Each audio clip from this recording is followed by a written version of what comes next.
Hello, everyone, and welcome to today's live coverage of the fourth day of the Afrexim Bank annual meetings.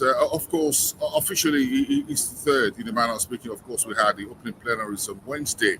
But if you add all the pre-events of a Tuesday in terms of media briefing, the meetings, delegates, and all that, of course, we're cruising towards the end of the 2025 annual meetings of this DFI in the manner of speaking. So let's just move on and just give you a quick run through where we finished off on Thursday, with the African Renaissance being the big story here with Nigeria's former president, Olusegun Obasanjo, who is the ambassador for the intra-Africa trade, and the Afrexim Bank, speaking on the fireside chat some of the key issues returning or pulling back Africa's economic growth, and he spoke to quite a number of issues. President Obasanjo also headlined about 10 African countries that he believes should be the champions of Africa's economy and take others along into taking the continent a lot higher. We've also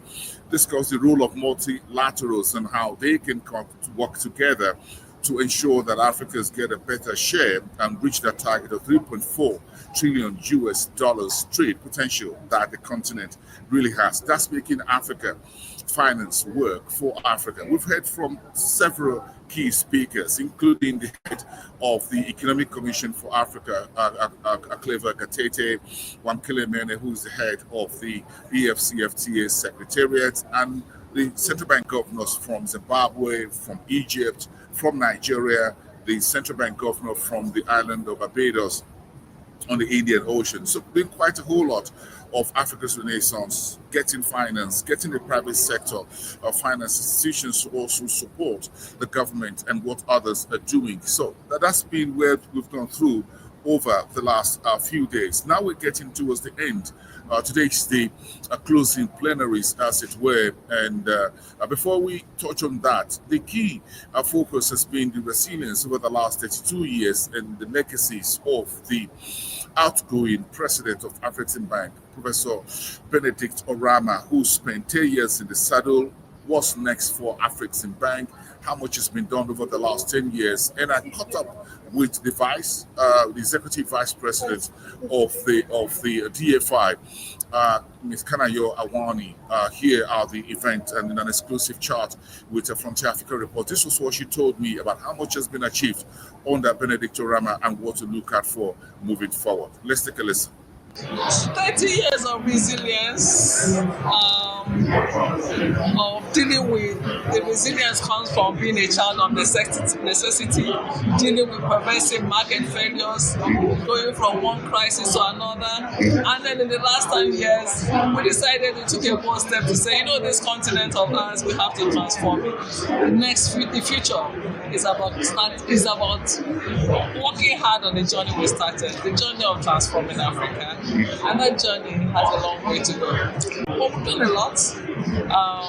And it's also a time, as we reflect on these 32 years, also a time to, at some point, pat ourselves on the back for a job well done. For a job well done under the leadership of Professor Oramah, for visionary leadership, for strategy and implementation, for the work we've done. And if I talk about my specific cluster, in growing intra-African trade, in making it pivotal to this, I'm making our bank to this pivotal to the African economy, and also being systemic and relevant to the African continent. And also, in all of this, we've seen in the innovations like the Pan-African payment and settlement systems. We've seen platforms that have helped to break barriers and the boundaries that have been put up to divide us, like the African Trade Fair. We've seen it in our digital assets. We've seen it in our industrial parks. We've seen it in our trading company initiative to ensure that Africa becomes industrialized, because there's no intra-African trade. There's no looking within without industrialization. We made forays into the Caribbean as well, in the diaspora, because we defined very early on, we knew that it was not just about 30 years of resilience, of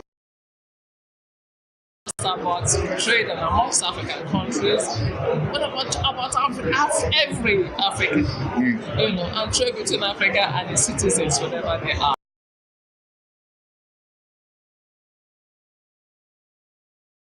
Vice President at African Export-Import Bank. Of course, these are annual meetings, but of course, there were a couple of deal signings as well. There were 4 yesterday across various sectors.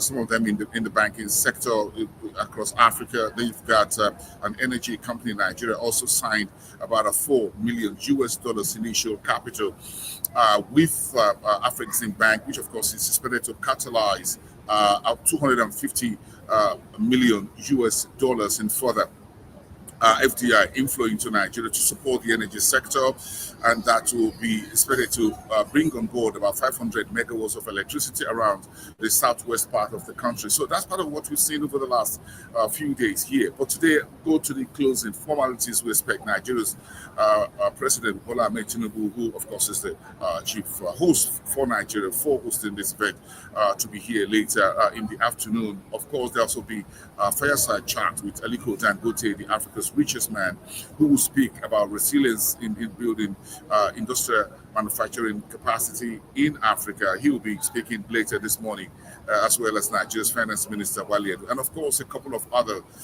big names, including some commissioners from the African Union as well. And then the Afrexim Bank, of course, will be hosting his annual shareholders meeting tomorrow. We're expected to hear who will be replacing Benedict Oramah as the head of the DFI. So we've got a whole lot on our plate as we move towards the weekend and the end of the 2025 annual meetings of Afrexim Bank. So just follow us up on social media and on our YouTube at Frontier Africa Reports as well. I am Bosi Nomofoy reporting from Abuja.